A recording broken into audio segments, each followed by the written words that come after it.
아직도 설계사나 보험사에서 얘기하는 ADLS 방식으로 고도후유장애 보험금을 받으려고 하십니까? 이 영상 끝까지 보세요. 120% 장애가 말이 되는 소리가 됩니다.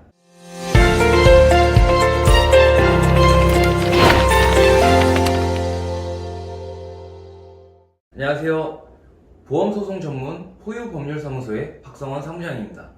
오늘은 편측마비, 편마비라고도 하죠. 이 편마비에 대한 의학적 정의와 원인, 관련 질병, 그리고 어떻게 평가하는지에 대해서 알아보고요. 그렇다면 이 증상으로 인해 어떻게 후유장애 평가를 받아야지 80% 이상 보험금을 청구할 수 있게 되는지에 대해서 알아보도록 하겠습니다. 자, 그러면 과연 편마비는 무엇인가? 편마비는 편측의 상하지 또는 얼굴 부분에 근력 저하가 나타난 상태를 의미하며, 이때 근력 저하는 좌측이나 우측 중 한쪽에서만 일어난 경우에 해당하게 됩니다. 원인은 다양하지만 주로 뇌졸중으로 증상이 나타나며 뇌경색, 뇌출혈, 뇌종양, 뇌농양, 척수종양, 추간판 탈출증, 척수출혈, 척수혈관기형, 그리고 척수염으로 인해서 나타나는 경우도 있습니다. 이러한 증상은 의사의 진료를 통해 객관적으로 평가를 하지만 기본적으로 본인이 먼저 느낄 수 있습니다. 편마비 증상이 있으신 분들은 꾸준한 약물치료와 재활치료를 해야 하는데요. 그렇다 하더라도요, 꽤 오랜 시간의 치료 기간이 필요하며 치료를 한다고 해도 정상으로 돌아오는 경우는 많지 않습니다. 해서 편마비 환자분들은 후유장애 평가를 받아 보험금을 청구하게 되는데요. 그 중에서도 지급이 가장 높은 고도후유장애 보험금에 대해서 알아보겠습니다. 증권 몇 개를 보여드릴 건데요. 기본계약 또는 선택계약, 특별약관이라고도 하죠. 보험사마다 담보명이 조금씩 다르기도 한데요. 이 담보명은 고도후유장애, 80% 이상 후유장애, 상해 사망 후유장애, 3%에서 100% 후유장애 등등이 있습니다. 예를 들어 기본계약에 담보가 있고 특별약관에도 담보가 있다면 여기에 또 50% 이상 후유장애 담보까지 있게 되면 세 가지 전부 중복으로 보상받을 수 있게 됩니다.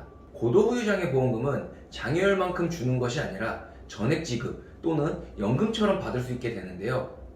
또 50% 이상이나 80% 이상 후유장애 시 이후에 내야 하는 보험료마저 납입 면제가 되는 경우도 있습니다. 편마비로 인한 후유장애 보험금 청구를 하기 위해서는 설계사나 보험사에 연락을 하는 분들이 많은데요. 그러면 뭐라고 얘기를 하던가요?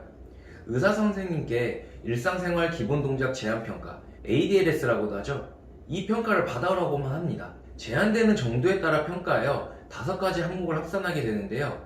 실제 내 몸의 반쪽은 잘 움직이지 않는데 반대쪽은 움직임이 있다 보니 평가가 낮게 나오는 경우들이 많습니다. 예를 들어서 음식물 섭취 제한 정도에서 제일 낮은 5% 제한을 보면요, 젓가락을 이용하여 생선을 바르거나 음식을 자르지 못하는 상태여야 하는데 오른손잡이 환자가 왼쪽 편마비가 왔을 경우 젓가락 사용에 문제가 없다라고 판단하여 장애 인정이 되지 않을 수도 있습니다.